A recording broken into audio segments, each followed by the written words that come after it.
Study log. Words and their stories from learning English. So, you want to talk about words? Fantastic.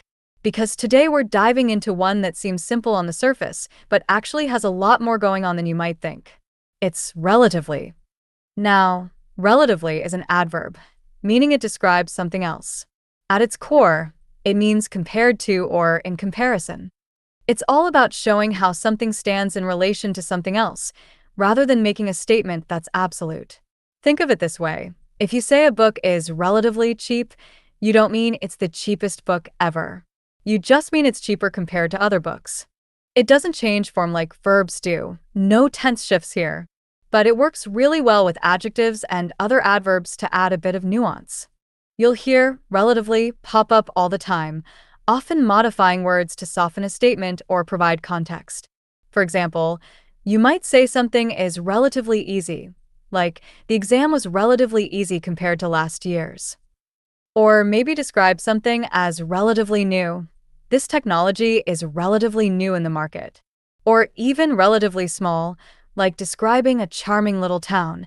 It's relatively small, but it has so much character. You can use it almost anywhere. It's pretty neutral.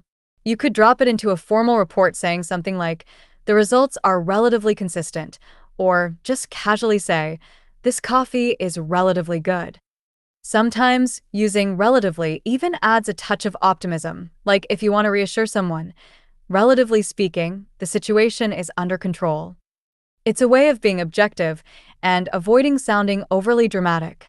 Now, let's look at some alternatives. If you hear comparatively, that's similar. This task is comparatively easier. Fairly also gets used in a similar way. The weather is fairly warm today.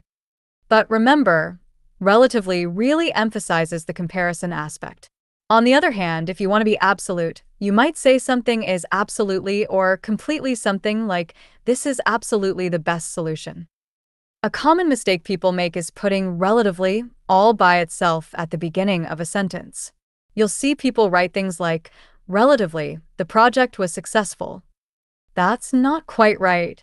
It needs to modify an adjective or adverb. The project was relatively successful. Unless you follow it up with speaking, like in the phrase, relatively speaking. Let me give you a few examples of how this word works in real life.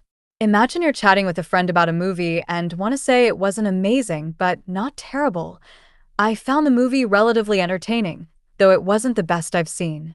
Or maybe you're writing an email at work. The company's profits have increased relatively quickly this quarter. And for a little humor, relatively speaking, my cooking skills are better than my singing, which isn't saying much. Okay, your turn. Let's see if you can put relatively into action. Try making these sentences. First, tell a friend about a movie that's relatively simple in its plot. Then, write an email describing a task as relatively easy to complete. Finally, describe a city as being relatively quiet. Give it a try. So, relatively is like a little lens that helps us see things in perspective. It stops us from making sweeping statements and lets us express ourselves more flexibly and objectively. It's a reminder that language isn't just about rules. It's about exploring the world around us. So go out there and use relatively. Unlock some linguistic treasures.